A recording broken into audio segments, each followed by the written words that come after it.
कहते हैं ना कि करत करस अभ्यास ते जड़मत होए सुजान, रसरी आवत जात है सिल पर पड़त निशान।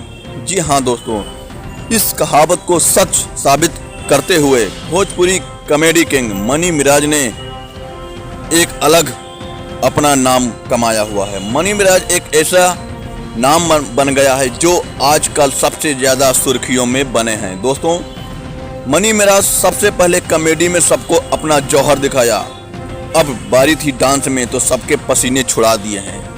मनी मिराज ने अपने एल्बम से पवन सिंह, खेसारी लाल यादव जैसे धुरंधर को पीछे छोड़ दिया है।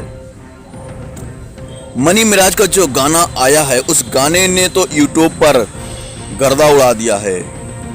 हम बात कर रहे हैं एल्बम का जिसका नाम है अपने लवर को धोखा दो। यह गाना यूट्यूब पर टॉप 5 में ट्रेंड कर रहा है और रील की तो बौछार लगा दिया है। इंस्टाग्राम पर इस गाने ने 1 मिलियन रील कंप्लीट कर दिया है। मनी मिराज अब रुकने का नाम नहीं ले रहे हैं। मनी मिराज की एक फिल्म भी आ रही है जिसकी शूटिंग कंप्लीट हो चुकी है। इस फिल्म का नाम अभी सामने निकलकर नहीं आया, लेकिन जैसे ही नाम सामने आएगा हम आपको ज़रूर जानकारी इसकी देंगे। दोस्तों, अगर आप मनी मिराज को एक बेहतरीन कॉमेडियन मानते हो तो आप हमारे चैनल को लाइक, सब्सक्राइब, एक प्यारा सा कमेंट जरूर करें ताकि ऐसे ही हम आपके लिए न्यूज लाते रहें। मिलते हैं आपको नेक्स्ट वीडियो में। जय हिंद, जय भारत।